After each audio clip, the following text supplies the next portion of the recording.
Good morning, everyone. Today we're going to be focusing on kind of getting some flushing through a swollen, inflamed knee. Whenever we get knee swelling, knee inflammation, usually it's going to be an indication of some imbalance in gait. It means that, just your walking gait, there's an imbalance between how you move through the right side and how you move through the left side. And any kind of those inefficiencies, especially through the knee, where we have spinning rotation as we go through loading patterns through the joint, which means those joints are getting compressed as they are spiraling on each other. And that can create extra heat, extra friction, that creates inflammation. Inflammation brings in swelling into the joint. And because the knee joint is encapsulated, that swelling can just sit in there and get really stagnant and stuck. So the faster we can get that inflammation out, the better the knee is going to function. But even more important to that, we need to address the imbalances in gait that are causing it. So the movement work that we do, focusing on mobilizing our gait mechanics in order to address balance, is going to be important. So we're going to do a little bit of that, and we're also going to incorporate a little bit of foam roller in order to help prime the pump, improve the flushing through that knee to get some of that swelling to move out of the knee and get reabsorbed by the body in order to help get better knee function. So with all that, let's get started.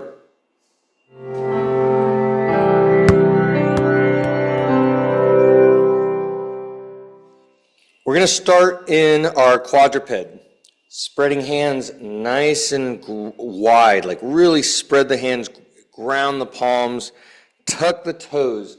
I want to have the big toes tucked underneath as tight as possible. And we're going to start by just doing some assessment on the knee space itself. Generally, if there is inflammation in the knee, it's going to be very difficult to get the hip to go all the way back to touch the heel. And there's usually going to be a difference between the right side and the left side if one side has inflammation and the other doesn't. So we're going to start with just getting some nice deep breaths into our abdominal wall, filling up that crocodile balloon breath. Inhale, feel that abdominal wall expand into the low back, out through the side and into the belly. And on the exhale, we're drawing our navel into our spine. Full exhale of breath. As you start to feel that nice slow breath, think like a 3 count on that inhale, a 4 count on the exhale. On the inhale, we're going to start to rock forward into our wrist so we can get a little bit of wrist mobility work. And then on the exhale, we're letting our hips sink back to the heels as if you're trying to touch your hips to your heel bone. See how far can you go? We're getting some loading into that big toe joint, so I want to feel some stretch. Inhale, we're coming back forward into the wrist. Nice and slow. Exhale, sinking back hips to heels. Seeing if you can get a little deeper. We're going to do 5 reps. Notice if this feels stiffer on the right knee or the left knee. Can you get that, the hips, do they feel like they want to drop a little closer on one side more so than the other? After 5, we're going to untuck the toes and we're going to do the same thing. Exhale, letting the hips sink back to heels. With the toes untucked, we should be able to get deeper into with the hips towards the heels. I want to keep the hands on the ground for the first 5 of these. And again, what is the quality of movement at the knees, especially with how deep you're able to go? Does one side feel stiffer, achier? Does it feel more difficult to get into? Now, this movement is a great assessment. It is also useful to help flush the knee out. By getting this movement in, we are priming the pump. It'll be a little bit more effective after we do a little bit of foam roller on the calves and maybe into the feet. If you're able to get hips all the way back to heels without pain in the knees, we can then start to assess whether you can come up into a full sit. And again, the deeper you go into this movement, the more you're going to feel any kind of congestion in that knee space. I generally always have a little bit of inflammation in my right knee because I've had 5 surgeries. It's not that bad today, but I can feel a little bit stiffer, more stiffness in my right knee than in my left knee. All right, so from here, let's go ahead and get into our shin box position. I'm starting out in my left side shin box. I'm going to bring my left hand down, grounding my palm to the floor. We're going to spiral that arm out and away. And we're going to go through our shin box series. And the shin box series is very much mobilizing our gait mechanics. It's a lot of work through internal rotation of the back hip, external rotation of the front hip, which are functions of our gait mechanics, as well as all the positions of our spine related to gait mechanics. So this is one of my favorite places to assess, but it's also really valuable for mobilizing our gait in order to improve balance and efficiency of gait. Again, if we want to reduce inflammation, the more efficient we move, the better. So we're going to focus on the back hip. Inhale, we're going to let that hip drop down towards the floor, and we're assessing to see if it touches the floor or not. On the exhale, we're lifting that hip, and we are reaching that hip as far forward as we can, kind of scooping into it to see if we can feel that stretch on the front of the hip. Inhale, letting it all the way down. Exhale, scoop. With that stretch in the front, if you're able to get that hip to extend, you should be able to start to feel your glute tighten up and engage in the back. If this is tight and you are unable to get full hip extension and feel that glute, then that's going to be an imbalance in your gait mechanics. And it'll be important to compare this side to the other side. And it'll be important to work on this to see if we can get that to improve the mobility and stability for that matter. Once we've gotten through 5, we're going to slowly transition to the other side. We're going to do the exact same thing. Grounded palm, spiraled out elbow, packed shoulder, tall sternum. Inhale, letting that back hip drop to the floor. Does it touch? My left hip does not touch. My right hip does. So this one is off the floor for right now. My left hip is generally the tighter hip in this, especially in my shin box when it's the back hip. Exhale, scooping it forward. I got less mobility going forward. That's part of what's preventing my hip to drop, is all the tension in the front of my hip. Inhale as you let it drop. Exhale as you slowly move into that stretch. Very important that we don't move into pain. Especially when we're trying to mobilize our gait mechanics related to some knee inflammation. We want to stay in that light, juicy, comfortable. If it's uncomfortable, it's at pain at a level of 1 or 2 on a scale of 0 to 10. Slight discomfort, not raising up to that sharpness where it starts to show up on your face. Once we get through 5, we're going to slowly go to the other side. We're going to start with the same movement. Inhale, let that hip drop. Exhale as you scoop forward. Second time around on this movement, your mobility should improve a little bit. So we're going to do 3 to 5 more reps, and then we're going to add in 1 more movement to it. On the next inhale, as you let that hip drop, we're going to exhale and we're going to lock in that stretch in the front of the hip. And I want to keep that hip active as we now add a reach with rotation. So imagine you got a piece of bread and you got somebody who's right through your knee. If your knee was an arrow, you'd reach and hand that bread off as you exhale. Inhale, unwind all the way back. Let that hip come all the way back towards the floor.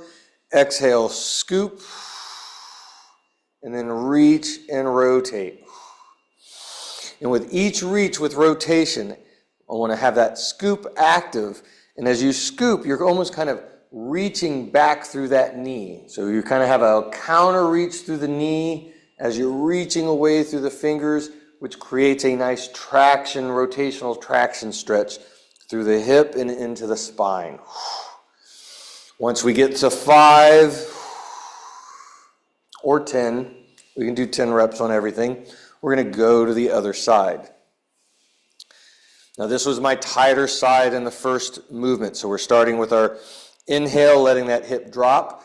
My left hip is now touching the floor lightly. It's still not quite as good as the right hip. And it feels a little bit, considerably more mobile actually, moving forward. Still tighter than the right, but improved. Again, this is the main reason why we want to do our mobility work before we go walking and moving through the day. Because if I get my hip is this tight on the first round of doing my mobility, it's going to be stuck like that all day in the way that I'm moving, and it's going to be restricting my gait patterning through my left leg, which it's not doing through my right, which means every step is going to be out of balance and inefficient and is going to lead to dysfunctional patterns that can create inflammation and pain. So the daily practice of movement preps your movement so that you move efficiently and you're less likely to have irritation and pain. Once we get to 5, on our exhale, scoop, lock that hip in, reach through the knee. Oh my God, this side is so much tighter. Again, that hip creates imbalances all the way up into the spine. And these are going to be things that are present in our gait mechanics if we don't work them out regularly.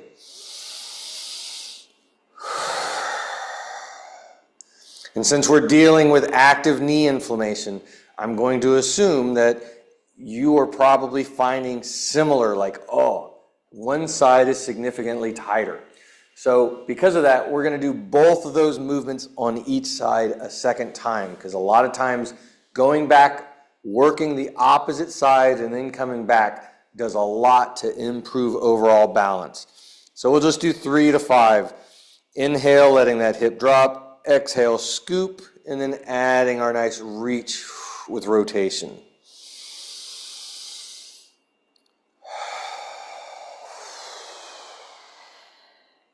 And again, each one, without forcing it, we're seeing if we can get a little further through that reach through the knee, a little further through those fingertips. And then we'll bring it back across. And we're going to do that other side again. Inhale, hip feels better dropping to the floor. Hip feels better moving forward. Reach and rotation, still tighter, but much better than that last round. You can think about doing this kind of movement work as we're just greasing the grooves. We're putting WD-40 in all the joints. We wake up like the Tin Man, and we just need to spray some oil in here so that we're moving well. Otherwise, things are going to be squeaky, and squeaky things mean friction. Friction means inflammation. Inflammation ultimately is going to lead to swelling and pain. All right, moving back to the other side again. This one's going to be real important. Getting into our side body. Opening up shoulders relationship to hip is big, especially if there's an imbalance between one side and the other. So instead of the hand being down on my left side, I'm bringing that hand up, reaching, letting my arm drop across my head so that my forearm is flush with the ceiling.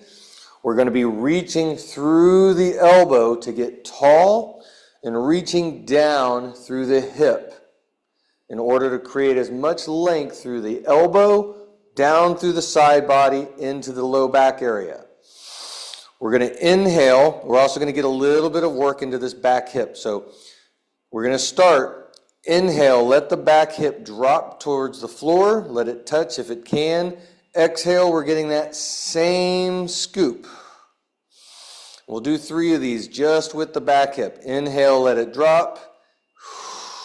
Exhale, scoop into it.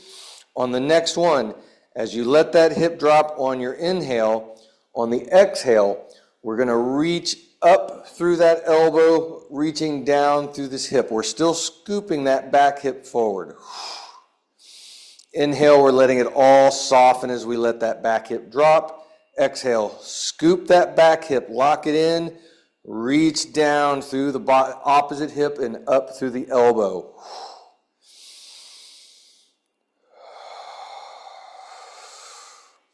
Once we get through 5, we're going to switch to the other side. Now, again, just like with the previous ones, we want to pay attention to what side feels different. So bringing that elbow up, forearm flush with the ceiling. Inhale, we're going to focus on that back hip first. Feel that hip drop. And again, this hip is opening up significantly more. I can get more weight on this back hip. Exhale, scoop that hip forward. We're focusing on the back hip first for a few breaths. Moving into that juicy stretch, not forcing it.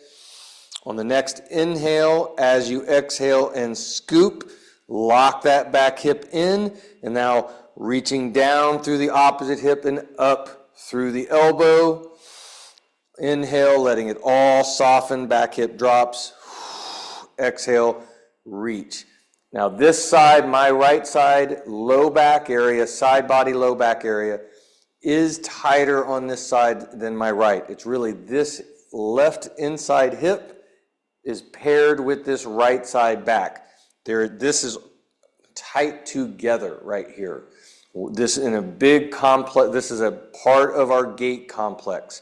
So I have a kind of a sling pattern that is tight, that crosses my body up, to the other side. These are the patterns that distort our gait. And again, since I'm having a significant imbalance between both of those sides, we're gonna do that one again. So we're gonna come back to the other side. We'll go ahead and combine both, all movements. Inhale, letting that back hip drop. Exhale, scoop. Then reaching down and oppositionally up through the opposite side.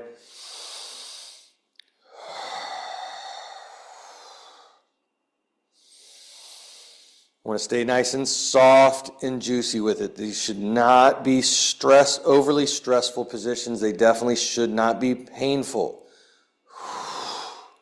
After 3 to 5, we're going to go back to the other side and see if this side feels a little bit more mobile. Inhale, letting that back hip drop. Exhale as you scoop and reach into it.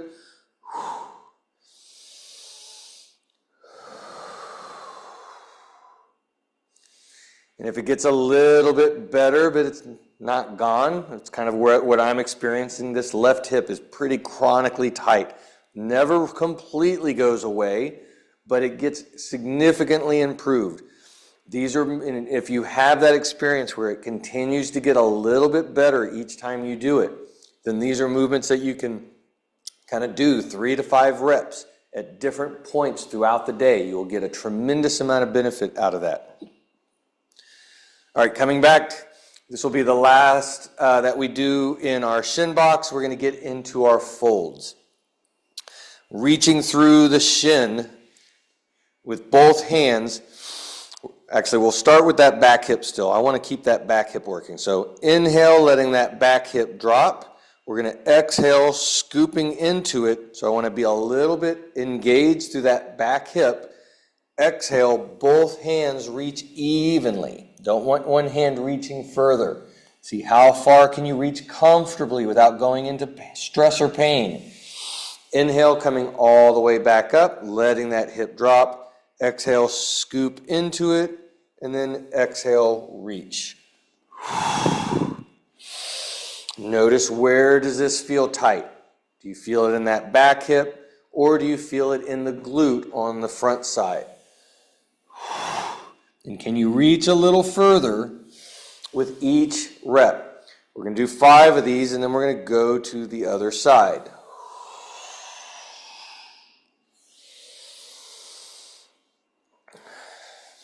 As we switch to the other side, everything is the same. Inhale, let that back hip drop. Exhale, slightly scoop it forward, feel that nice engagement, and then fold, reaching with both hands even. Is this side a little bit tighter than the other side? I've had this left hip. I already know how tight it is, so I feel that as I reach.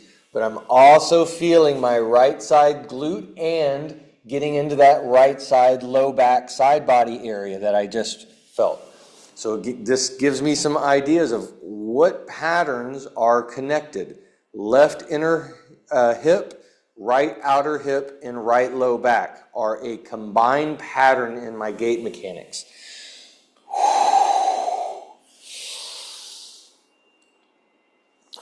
So again, since this side is noticeably tighter, we're gonna go start doing kind of our back and forth. So instead of going to the other side for 5, we're gonna do our windshield wipers across.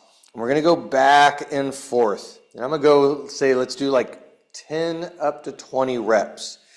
Nice, slow fold. Get that back hip to scoop. Inhale, let that back hip drop.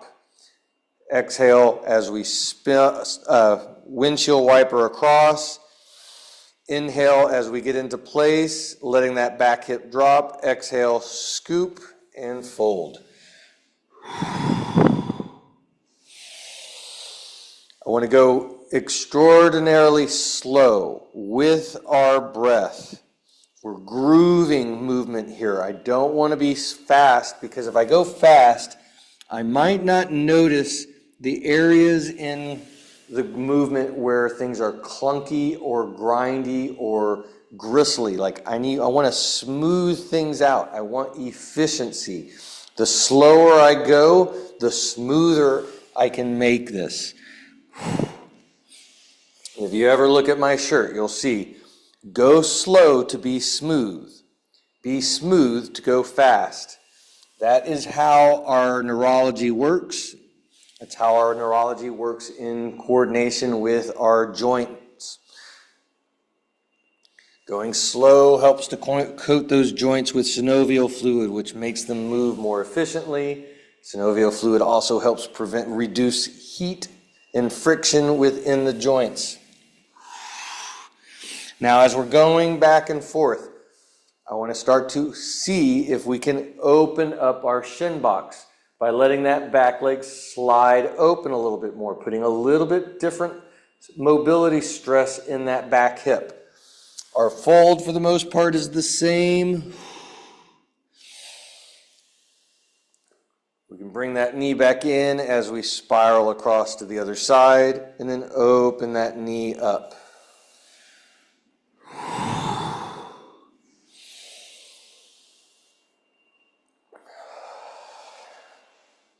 And with each one, we're going to see if we can get a little bit more open in that back hip. Making sure we're not going into pain. But when I get that hip open, this really gets into that space that is tight and compressed in my left hip. My left hip tends to be stuck in it. Compression through that anterior joint, part of the aspect of the socket.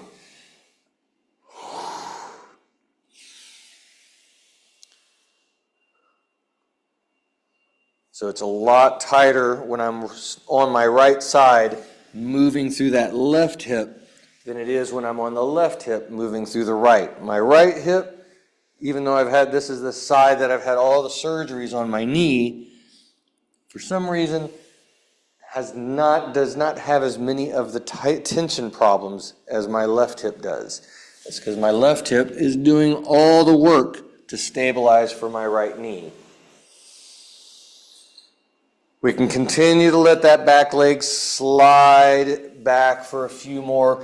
I'm not so much concerned about getting into a yoga class pigeon pose, but we're moving, kind of as close to that as we can without forcing it and without stress and without pain.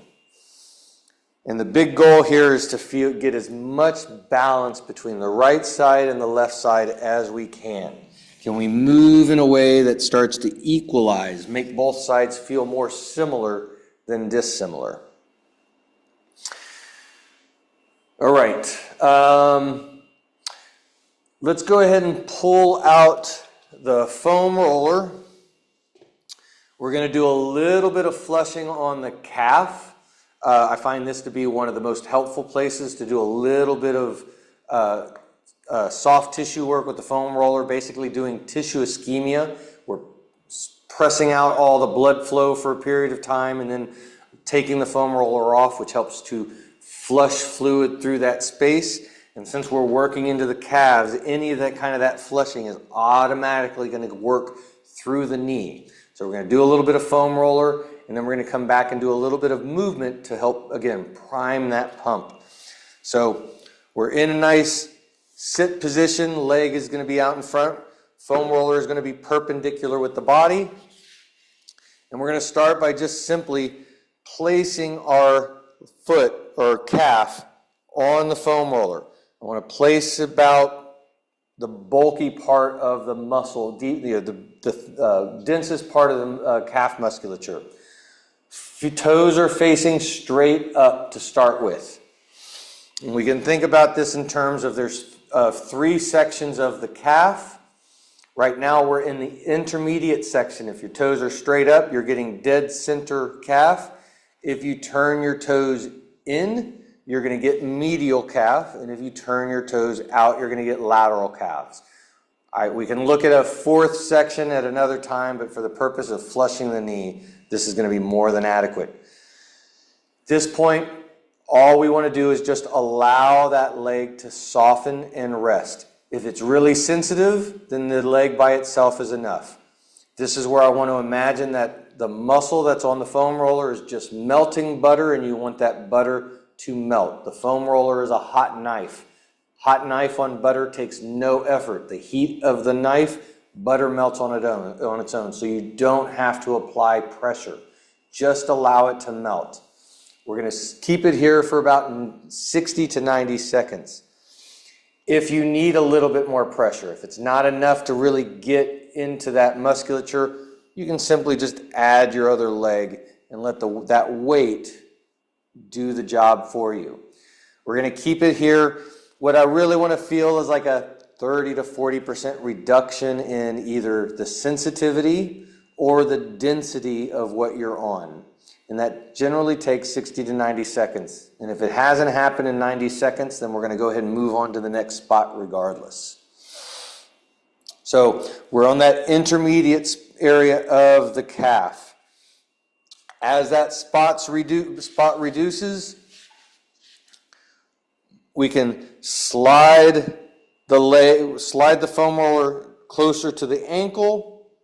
We can slide the foam roller closer to the knee, as long as we're staying under the bulky area of the calf. I don't want to get directly behind the knee. I don't want to come down into the Achilles. And we're just seeking out where is the densest and maybe a sensitive spot. I don't want it to be painful. I don't want it to be painful at a level of 3 or above. But where is it like, oh man, that is a good juicy spot. And we're going to do that same 60 to 90 seconds.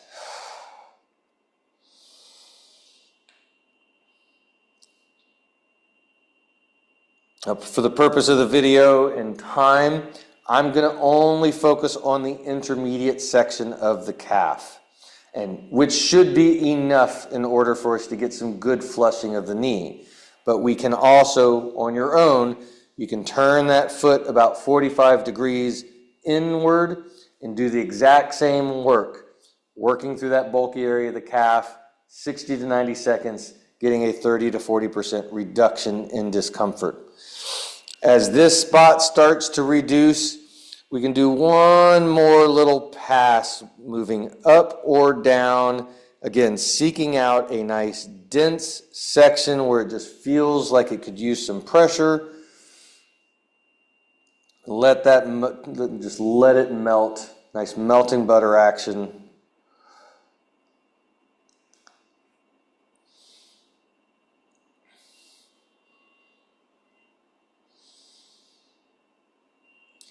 And as that starts to reduce, we're going to go ahead and switch and do the same thing on the other leg. So again, placing the foam roller under the densest, thickest part of the calf, Toes are straight up and down.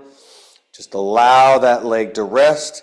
If you need a little bit more pressure, then you can add the weight of your other leg and just let that weight drop.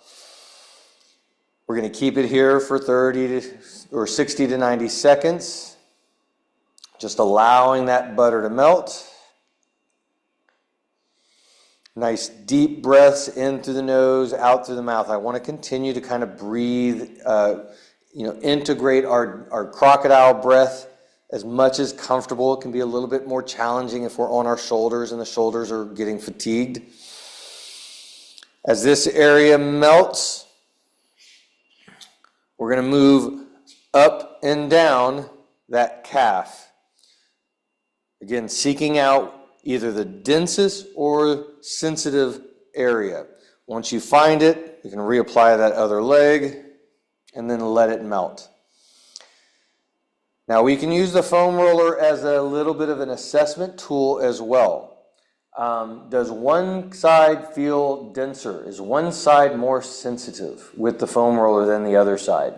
That will be pertinent information. It's not a whole lot that I would have you do with it, but it's helpful for me in getting some ideas on what are the patterns that are going on in your body.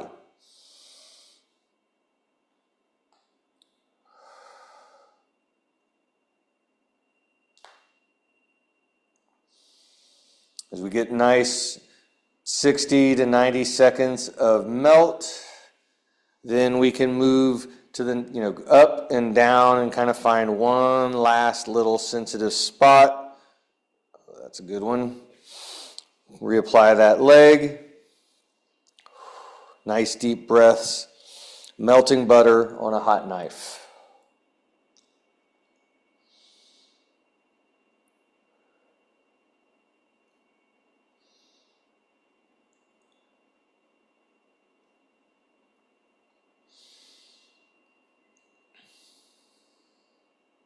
I will be curious if you're, anybody watching the video, based on the movement assessment, if you're willing to put into the comments, like what are the patterns that you noticed in the movements, especially going through the shin box series, and what do you feel different on the foam roller, right side compared to left side? Totally interested in that information. And we'll also be interested in the last part as we come back to our quadruped to reassess if you had some different improvement in the range of motion of the knee joint. So as this last spot starts to reduce, I'm going to go ahead and set the foam roller off to the side. We're going to get back into our quadruped position. Toes tucked. To start with, I want to again feel that big toe joint. Fingers are spread, palms are grounded. Slow inhale rocks us forward into the wrist. Slow exhale, hips sink back to heels. Feeling the weight of your hips in your heels and feeling that knee joint space. Inhale goes forward nice and slow. Exhale, sinking back hips to heels. Does that knee feel improved? Do you have a little bit, do you feel like you have a little, can you get a little deeper in that hip? Can you feel a little more ability to get deep into that knee space? After about 5 to 10, we can untuck the toes and we're going to do the same thing. Nice exhale as we sink back. My knee feels improved. That little bit of swelling that I felt earlier, barely feeling it all at this point in the right knee.